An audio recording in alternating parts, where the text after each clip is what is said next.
10-ാം സങ്കീർത്തനം. യഹോവേ, നീ ദൂരത്ത് നിൽക്കുന്നതെന്ത്? കഷ്ടകാലത്ത് നീ മറഞ്ഞുകളയുന്നതുമെന്ത്? ഈ സങ്കീർത്തനം ആരംഭിക്കുന്നത് മാനുഷികമായ ഒരാശങ്കയോടെയാണ്.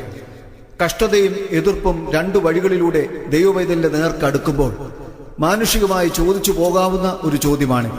എന്നാൽ ദൈവം തന്നെ അന്വേഷിക്കുന്നവന്റെ സമീപസ്ഥനാണ്. കഷ്ടത്തിൽ അടുത്ത തുണ മാത്രമാണ്.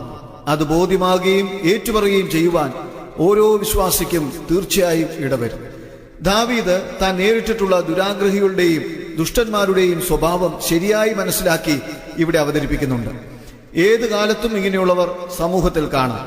യഹോവയെ ത്യജിച്ച് നിന്ദിക്കുന്ന ദുരാഗ്രഹി, താത്കാലിക നേട്ടങ്ങൾക്ക് വേണ്ടി ദൈവത്തെ പാടെ മറക്കുന്ന ദുഷ്ടന്മാർ, സാധുക്കളെ പീഡിപ്പിച്ച് അവർക്കുള്ളത് കവർന്നെടുക്കുന്ന ദുരുപായികൾ, മാനുഷിക നിയമങ്ങളെയും ദൈവിക നിയമങ്ങളെയും പാടെ മറികടന്ന് താത്കാലികമായി സമ്പത്ത് വർദ്ധിപ്പിക്കുന്ന നീചന്മാർ. എന്നാൽ ഒടുവിൽ ദൈവം ഏവരെയും തന്റെ ന്യായവിസ്താരത്തിൽ വിധിക്കുമെന്നും ഒരാളും അതിൽ നിന്ന് ഒഴിഞ്ഞു പോകുകയില്ല എന്നും ഈ സങ്കീർത്തനം വളരെ വ്യക്തമായി പറയുന്നു. എന്നാൽ തന്റെ മക്കൾക്ക് ദൈവം എന്നും ഒരു അഭയസ്ഥാനമായിരിക്കും. ഒരു വിശ്വാസി ലോകത്തിൽ അനാഥനായിരിക്കാം, ഒരുപക്ഷെ സാധുവും ആയിരിക്കാം. എന്നാൽ ദൈവം അവന് സഹായകനാണ് എന്ന ധൈര്യത്തിന്റെ വാക്കുകളോടെയാണ് ഈ സങ്കീർത്തനം അവസാനിക്കുന്നത്.